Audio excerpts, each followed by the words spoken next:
यहाँ नहीं देखिएगा, अरे इधर इधर तुलसी की तरफ देखो। वाह, आप ऐसा कीजिए, आप गेट के पास वो जो दूसरे उधर महाराज जी गए थे ना, जाइए आप यहाँ से उधर जाइए। हाँ जाइए जाइए, इधर नहीं देखना, बस आराम से जाइए, आराम से जाइए और आराम से। नहीं मुझे तो नया है, इसको निकालना चाहिए, मुझे बेकार है, कोई जगह उसकी निकलती है, मोटी हो जाती है।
डायरेक्टर बन जाते हैं।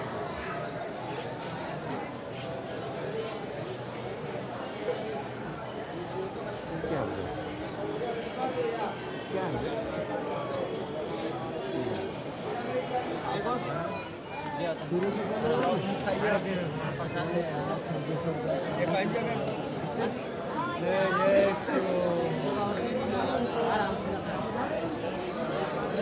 अरे आप इधर आए ना, बीच में क्या हो?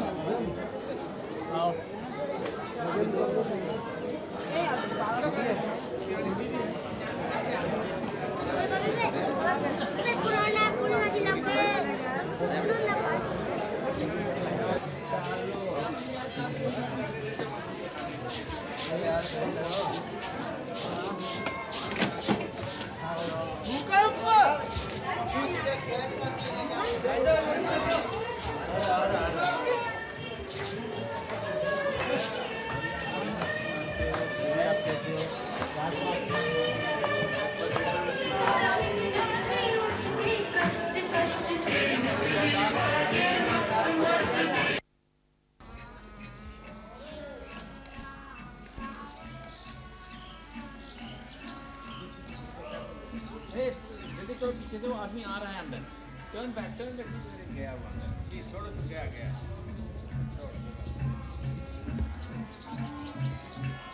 गली तक का ले लेते हैं।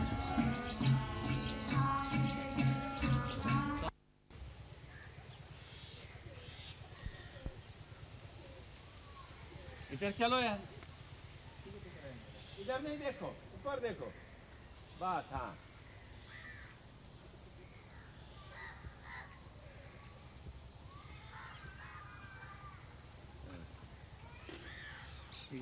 नहीं देखिएगा, काम करते रहिए, आपस में बातें कीजिए। हाँ कोई पानी ला रहा है, तुम भी जाओ ना।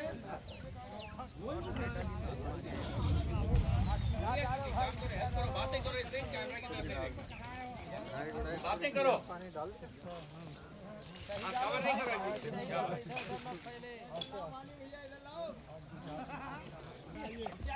सीधा डालो, सीधा डालो, डालो यहाँ ले आओ, यहाँ। अरे आ जाओ भैया, क्या है, आ जाओ।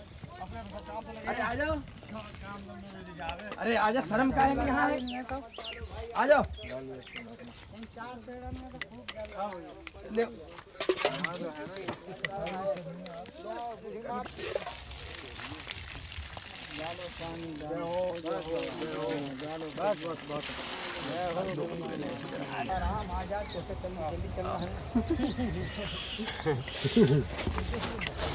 देखो ये 100 वर्ष की है पूरी,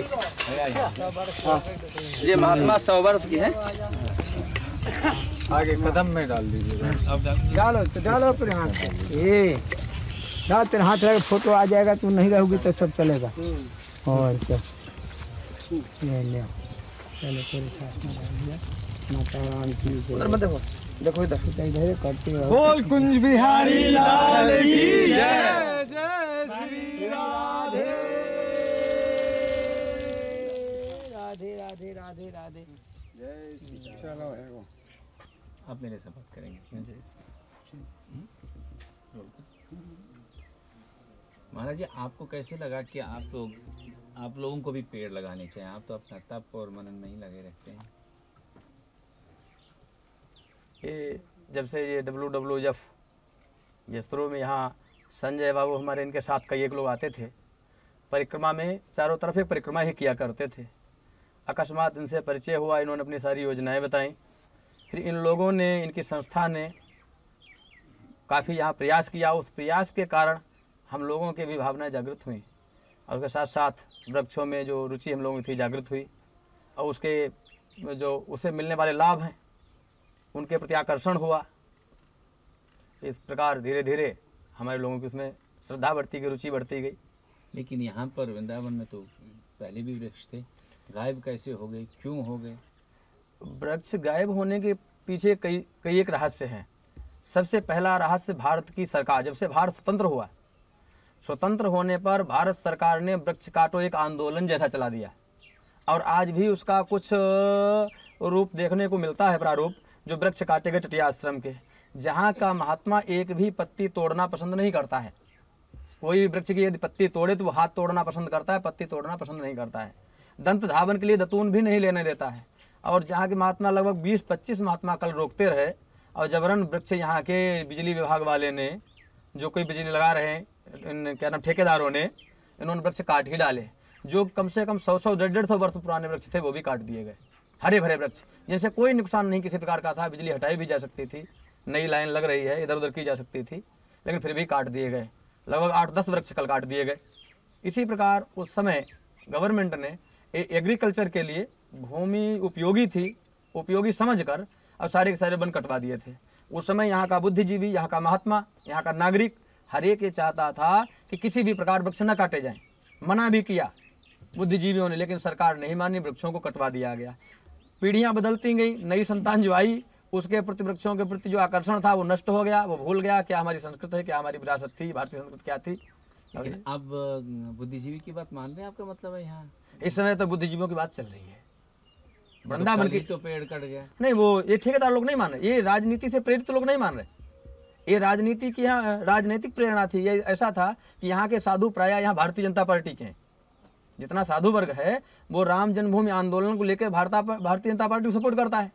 ठेकेदार जो है इस समय वो कांग्रेस का ठेकेदार है। यहाँ मुख्य बात है वो कांग्रेसी ठेकेदार महात्माओं के पेड़ होने के कारण काट डालता है और कोई बात नहीं है। अच्छा, यहाँ पर वृंदावन कहा जाता था, आपके याददाश्त में या आपके गुरु ने क्या कहा, कैसे क्या वन था वो? यहाँ का जो वृंदावन था उसके कई एक महापुरुष लोग, गुरु लोग अर्थ बताते हैं, लेकिन मुख्य यह है कि सघन वन जो वर्णन मिलता है, चूतप प्रयाल पनसासन को विदार जम्बुर्क बिल्लो बकुलाम कदम्ब नीपाह। यहाँ नाना प्रकार के आम, आज आम देखने को नहीं मिलता है। ब्रज में आम होता ही नहीं। आज कहते हैं यहाँ की जलवायु उपयोगी नहीं, लेकिन लिखते हैं सबसे पहले लिखा चूतप प्रवाल। यहाँ आम पहले होता था और उस आम के किले, लाल रंग के जो पत्ते प्रवाल कहे जाते हैं, वो खिले हुए रहे। यहाँ पनस, कटहल बहुत होता था, आज कटहल नहीं मिलता है। यहाँ कटहल होता था, कोविदार होता था, अर्जुन यहाँ बहुत होता था, बट होता था, पीपल होता था, बकुल होता था, तमाल होता था, श्याम होता था और छोकरा होते थे। जो वृक्ष बहुत होते थे आज नहीं मिलते। धीरे धीरे वो नष्ट हो गए, कालक्रम से कटवा दिए गए या उनका बीज नष्ट हो गया, प्रजाति नष्ट हो गई। ये सब गवर्नमेंट की, भारतीय सरकार की देन रही। अच्छा, अब WWF की देन क्या है? WWF की ये देन है कि जब से ये संस्था लगभग हमारे समझ में 2.5-3 वर्षें हुई है वृंदावन में, 3 वर्षों के लगभग हुई हैं, जब से ये आई है तब से लगभग वृंदावन की जनता का 70% वृक्ष, यहाँ संस्कार तो पहले के ही थे, वृक्षों के संस्कार तो थे, उन पर आवरण आ गया था, वो आवरित हो गए थे, उनको इन्होंने उजागर कर दिया, वो पर्दा इन्होंने हटा दिया, जो अंतःकरण पे गंदगी आ गई थी वो साफ कर दी, उससे हुआ फिर उनके संस्कार जागृत हुए, और जागृत होकर इस समय 70% जनता जो है, लोकल जनता, वो वृक्षों के प्रति आकर्षित है और वृक्ष स्वयं लगाने में और वृक्षों को लगवाने में योगदान करती है। इस समय यदि ये संस्था भगवान की कृपा से कहीं चलती रहे 5-10 वर्ष, तो वही पुनर्वृंदावन, जो पुराना वृंदावन था, वो जीवित हो जाएगा, इसमें कोई संदेह नहीं। यहाँ जो परिक्रमा है उस पे मैंने कल देखा कि काफ़ी जगह पर तो वो सड़क बन गई है पक्की, और वहाँ पर मैंने देखे साधु महाराज कुछ चल रहे थे तो बहुत गर्म थी, तो बहुत कठिन होता था। ऐसा तो नहीं होता कि कोई परिक्रमा भी आप देखिए वो पक्की सड़क की नहीं होती है, ट्रैक्टर घुस गए उसमें, उसका क्या किया गया आपके लिए? नहीं, बस बात तो यह है कि यहाँ वृंदावन है, ब्रज है, इसमें ब्रज में भगवान का महत्व तो नहीं है कोई, यहाँ पर यहाँ की जो बालू है, यहाँ की मिट्टी है, उसकी प्रधानता है। ये परिक्रमा पक्का तो कभी नहीं होना चाहिए। प्रथम पक्ष ये भौतिकतावादी कहते हैं कि नहीं सीमेंट हो जाए, रोडी हो जाए, ताकि वो कार से बैठे बैठे परिक्रमा दे लें, ऐसा नहीं होना चाहिए। परिक्रमा तो कच्चा ही रहना चाहिए, उत्तम पक्ष है। हाँ, उसमें जो गड्ढे हो जाए उनमें मिट्टी भरा देना चाहिए और सफाई कर देना चाहिए, क्योंकि मिट्टी रोड बनेगा, 2 वर्ष बरसात होगी और वो खराब हो जाएगा, रोड फिर टूट जाएगा, फिर चलने में प्रावधान होगा, पैर जलेंगे, पैर छिलेंगे, इससे जनता की अश्रद्धा ही होगी, श्रद्धा तो नहीं बढ़ेगी। और आप क्या अपेक्षाएं और भी रखते हैं? WWF वृक्षारोपण तो हो जाएगा, चलिए माने 10 साल में भगवान की कृपा से अच्छा हो जाएगा, लेकिन और क्या अपेक्षाएं हैं यहाँ पे? क्योंकि ये तो जागृत होने वाली एक, मुझे लगता तो एक पहली कड़ी है, आगे क्या होगा? नहीं, जब जागृत होगी WWF हो, जब यहाँ जागृत हो जाएगा और सबके संस्कार पड़ जाएंगे, तो वृक्षों से हमारा एक पुराना नक्शा तो बनेगा ही बनेगा, उसके साथ हम चाहेंगे कोई दूसरा काम WWF करे, ये वृक्षों के पीछे क्यों पड़ा रहे? कौन सा वाला? अब यहाँ के परिक्रमा का सुधार है, यहाँ की गलियों का सुधार है, ऐसे अन्य प्रकार जो ऐसे हमारे महात्माओं में भी भौतिकता आ गई है, महात्माओं में भौतिकता आ गई है, इन पर भी किसी प्रकार से पुरानी अपनी सभ्यता पे आए, जो भी अपेक्षा रखेंगे इनको समझाया जाए कि ये अच्छा नहीं है, भौतिकवाद में कोई फायदा तो है नहीं, ऋषियों ने इसका त्याग कर दिया था, आध्यात्मिक को लेकर इसका त्याग कर दिया था भौतिक विज्ञान का। इसके भी संस्कार महात्माओं में जो नई श्रेणी के महात्मा, 1 दशक के अंदर जो महात्मा बने हैं, उनमें बहुत बड़ी भौतिकता आ गई है, उन्हें अपनी संस्कृति बिल्कुल वो भूल चुके हैं, हमारी संस्कृति क्या थी, हम क्या थे, इनमें भी संस्कार डाला जाए, यहाँ के जो अशिक्षित वर्ग है उसको भी समझाया जाए, बहुत अपेक्षाएं रहेंगी। धन्यवाद।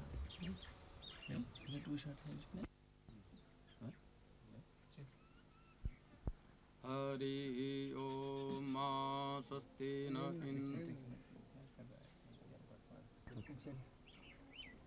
हरि ओम स्वस्ति न इंद्रो वृद्धस्रवा स्वस्ति नः पूषा विश्ववेदाः स्वस्ति नस्तार्क्ष्यो अरिष्टनेमिः स्वस्ति नो बृहस्पतिर्दधातु रेखादस्वा मरुताः प्रश्निमातराः शोभञ्जावानो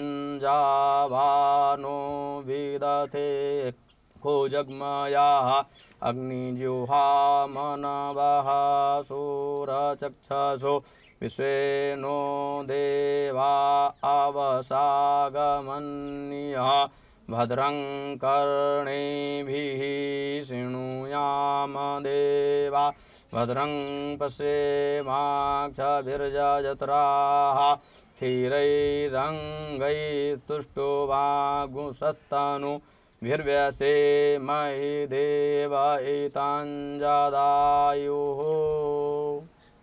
ओम स्वस्ति।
है।